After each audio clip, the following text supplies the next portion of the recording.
Ranking ducting di Kota Sukabumi ditandai dengan pemecahan gede oleh Wali Kota Haji Muhammad Murad Sarjana Hukum MM dan Kepala Diskominfo Provinsi Jawa Barat Dr. Dudi Sudrajat di Jalan R. Samsudin SH, Rabu 15 Januari 2014. Menurut Dr. Dudi Sudrajat, dari 26 kota kabupaten di Jawa Barat, hanya Kota Sukabumi yang memiliki nilai responsif terhadap program pemerintah Provinsi Jawa Barat, khususnya dalam pembangunan sarana saluran serat optik bawah tanah bersama atau yang lebih akrab dikenal dengan ducting, yang memiliki nilai manfaat tidak hanya dalam peningkatan ketertiban, keindahan dan kenyamanan terhadap penataan estetika kota, serta bagi peningkatan pendapatan asli daerah sendiri atau PADS, di samping efisiensi bagi pengembangan para pengusaha jasa layanan seiring dengan tuntutan di era kemajuan teknologi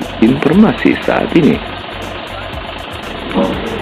Direktur PT Jasa Telekomunikasi dan Telematika Provinsi Jawa Barat mengatakan ducting merupakan sebuah alat untuk membantu mengisi kabel fiber optik dengan tingkat kedalaman 50 cm dan lebar 5 sampai dengan 10 cm. Sistem penggalian ducting menggunakan teknologi mesin pemotong jalan atau trencher yang terbilang efektif dan efisien dengan tidak banyak menyisakan hasil galian yang mengganggu kepentingan umum. Dengan adanya ducting, 15 tahun ke depan tidak akan lagi terdapat penggalian. Ducting merupakan sarana utilitas saluran infrastruktur jaringan komunikasi yang dapat digunakan secara bersama oleh seluruh penyelenggara layanan komunikasi secara terpadu dengan perencanaan dan penataan estetika kota. Penyediaan infrastruktur broadband secara menyeluruh telah ditetapkan menjadi bagian dari Program Nasional Master Plan Percepatan dan Perluasan Pembangunan atau MP3EI pada sektor pembangunan Information and Communication Technology atau ICT untuk penguatan konektivitas nasional. Dengan harapan melalui program ini Kota Sukabumi menjadi Smart City.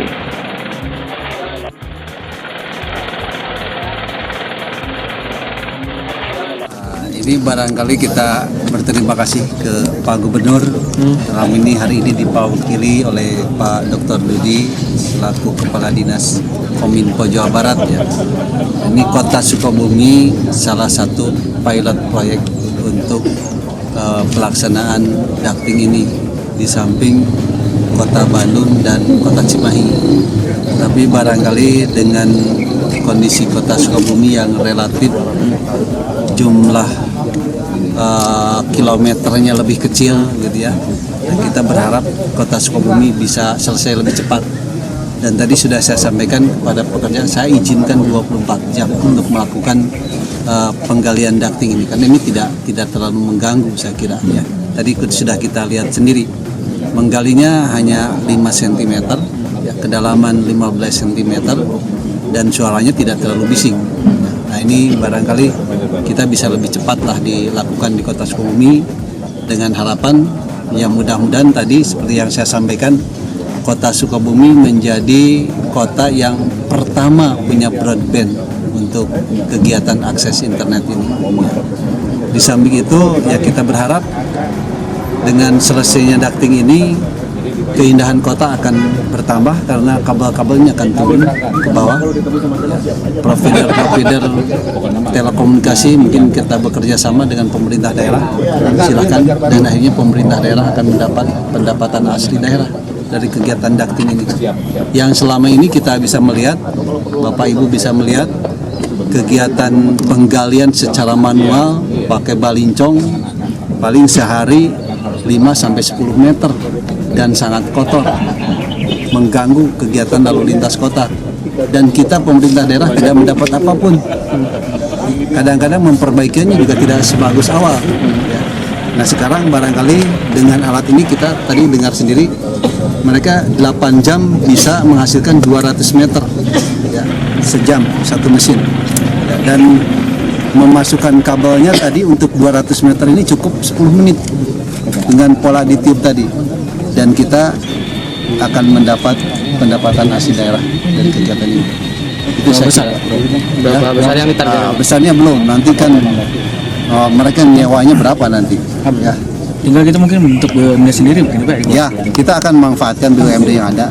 Kalau belum ya kita masih nyantol ke BUMD-nya provinsi juga masih mungkin ke Jatel ya, milik provinsi. Jabar Telematika Jatel ya. Tapi berapa lama ditargetkan ini proses selesai Pak? Nah ini nanti Pak Dudi yang jawab berapa lama nih selesai. Mungkin kan dengan 3 mesin ya, kita operasional 24 jam. Berarti kan sehari bisa 600 sampai kalau semalam aja 200, berarti kan sehari bisa 400 satu mesin. Bisa sekilo 200 meter itu kalau 3 mesin kalau lancar. Ya. Jadi saya kira akan lebih cepat. Ya kita kira-kira di kota ini 148 km akan terlayani semua. Nanti wifi-nya bisa free sekota, katanya gitu. Nanti tanya ahlinya. Jadi istilahnya tadi broadband ekonomi, dan itu ekonomi pita lebar. Pita lebar itu menuntut infrastruktur. Jadi infrastruktur selama ini kita berpikir jalan, irigasi. Sekarang itu kan ada dunia maya, infrastrukturnya itu adalah fiber optik. Nah, fiber optik itu mau di backbone, backhaul, nanti ke rumah-rumah juga harus fiber optik. Nah, Pak Presiden menugaskan PT Telkom diantaranya untuk memasang fiber optik sampai ke rumah, FTTH, fiber to the home. Terus ada Wi-Fi, Indonesian Wi-Fi ID. Nah, ini ke depan itu, kalau pertanyaan tadi, menurut saya mungkin mendekati Rp0 lah, Mbak, Wi-Fi itu. Berbayar tapi murah. Kan supaya kita juga mendidik masyarakat, biasanya kadang-kadang berpikir yang murah, yang gratis itu murahan. Nah, padahal kalau dikasih biaya sedikit, tapi yang paling penting pemanfaatannya untuk produktivitas, tidak hanya untuk konsumsi. Nah, untuk di Bandung sendiri gimana Pak? Hasil di Bandung? Di Bandung ada Pak mantan Kadis Kominfo. Bandung ini tahun ini untuk tahap pertama 30 kilo. Udah groundbreaking, udah pemotongan yang di atas juga launching oleh Pak Wali Kota. Nah sekarang mungkin mudah-mudahan minggu depan udah selesai, ROW-nya, izinnya sudah selesai, tinggal pemasangan mungkin 30 kilo tambah kurang lebih 160 kilo tahun depan kita. Kalau di sini Pak, proses pengerjaan kira-kira berapa lama Pak? Di sini hasil pemetaan sementara kurang lebih 148 km area yang harus dilayani. Ya kalau kita mungkin minimal 50% tahun ini bisa kita selesai. 24 jam Pak? Kenapa? Siap 24 jam atau dengan cuaca gimana? Ya, ya 24 jam secara teknologi bisa. Tapi kan kita juga mempertimbangkan permintaannya. Permintaannya ada, kalau ada kan juga kita prioritas di daerah mana dulu, prioritas yang kita harus pasang, terutama yang ya kalau perusahaan ya pasti yang server data kita nanti di mana? Kenapa? Server kita nanti di mana? Server ini kan baru infrastruktur. Nah dari infrastruktur ini nanti akan ada bisnis ikutan, misalnya data center, server data. Sangat mungkin juga diusahakan oleh pemerintah daerah melalui BUMD-nya. Ya, data center, terus nanti juga ada seperti tempat-tempat advertensi seperti iklan baligo itu sekarang sudah tidak konvensional, ke depan dinamis yang menggunakan Videotron, Megatron seperti itu sangat mungkin. Dan itu juga banyak perusahaan-perusahaan juga yang siap bekerja sama dengan pemerintah. Di kota kabupaten lain yang sudah juga itu masih pakai Jatel ya Pak? Sementara kita Jabar Telematika yang ada kan bisa seperti contoh di Jawa Barat itu ada bank ya Pak ya, Bank Jabar. Bank Jabar itu induknya satu, kabupaten kota kan bisa pemegang sahamnya. Jabar Telematika misalnya di analogian seperti itu satu, nanti kabupaten kota bisa jadi pemegang saham. Model itu mungkin.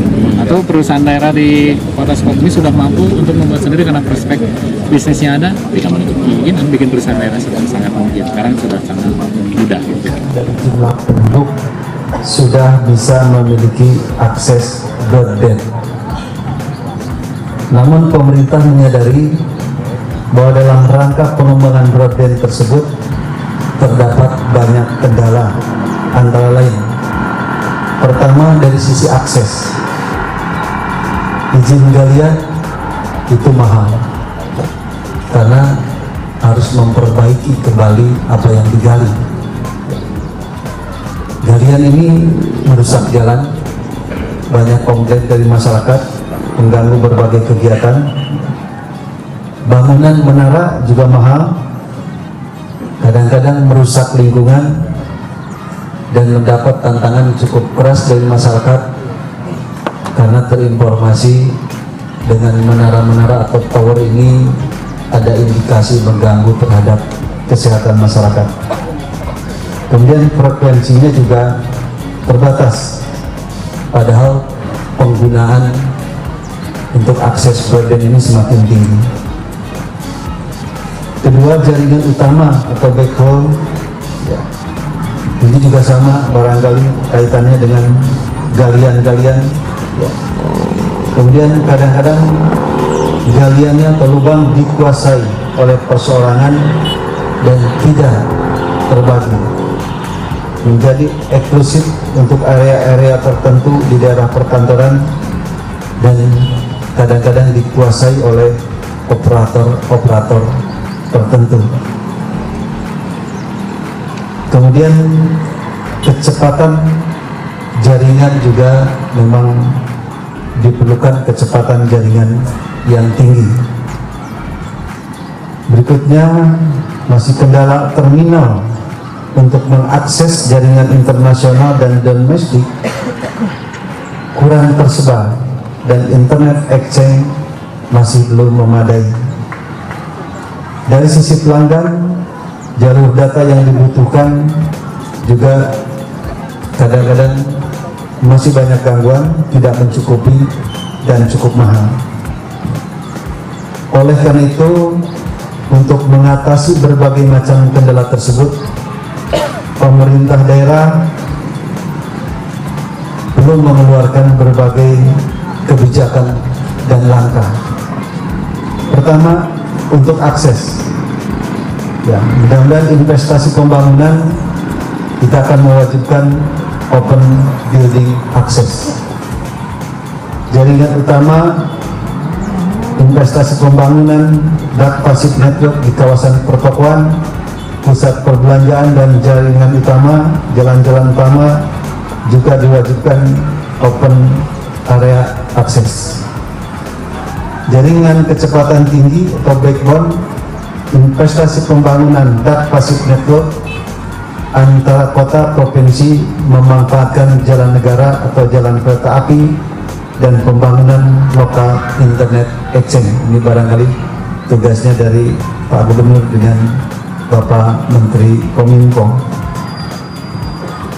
Kemudian pelanggan, pemberian tablet murah kepada anak sekolah,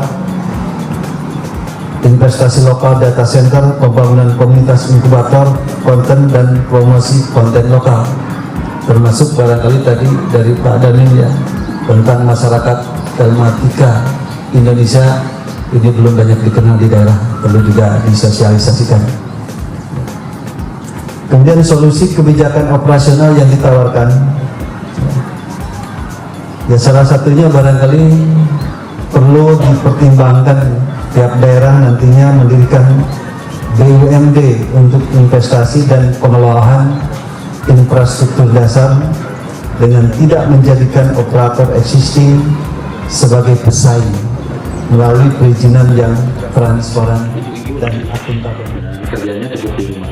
Barangkali kita bisa undang untuk kita dapatkan pengalaman beliau untuk kita juga terapkan di Kota Sukabumi yang segera kita akan mendeklarasikan sebagai kota yang berzona broadband. Hadirin yang berbahagia, sebagai tindak lanjut dari seminar tadi yang diadakan di Jakarta, pemerintah Provinsi Jawa Barat menetapkan Bandung dan Cimahi sebetulnya. Tapi dalam perkembangannya kita juga melihat aktivitas respon dari masing-masing kabupaten kota. Alhamdulillah Sukabumi, Kota Sukabumi, insya Allah di hari ini kita launching sebagai percontohan. Dan ini sudah terlampir di dokumen yang disebut dengan Indonesian Broadband Plan (IBP) yang pada waktu yang lalu Pak Gubernur menjadi salah satu yang mendapatkan kehormatan untuk mendapatkan dokumen sebagai perwakilan dari pemerintah daerah. Dan telah dilaksanakan groundbreaking pelaksanaan dark fiber optik bersama pada 29 Mei yang lalu tahun 2013 di Kota Bandung, dan hari ini alhamdulillah kita bisa melaksanakan di Kota Sukabumi. Bahkan Cimahi sendiri kelihatannya tertinggal, masih butuh beberapa waktu untuk penyesuaian. Hadirin yang berbahagia, dalam implementasi teknologi broadband, penggunaan kawat tembaga sudah tidak mampu lagi untuk mendukung layanan tersebut. Nah, sehingga tuntutannya ke depan ke rumah-rumah kita juga nanti akan harus dipasang dengan fiber optik. Jadi yang sekarang tembaga itu akan digantikan dengan fiber optik, sehingga pekerjaan kita besar sekali. Dan ini butuh dukungan dari semua pihak, tidak mungkin dilakukan oleh pemerintah sendiri dan industri. Hadirin yang berbahagia, teknologi fiber optik FO merupakan solusi, dan saat ini pemasangan kabel fiber optik di udara maupun di bawah tanah yang dilaksanakan oleh para operator secara sendiri-sendiri menyebabkan kerusakan infrastruktur dan juga mengganggu estetika perkotaan serta penghamburan biaya yang tinggi, inefisiensi. Nah, teknologi perkembangan terbaru sekarang ada teknologi microduct, dan memungkinkan ada sharing di antara para operator. Hari ini juga kita mengundang operator termasuk juga PT Telkom dari Bandung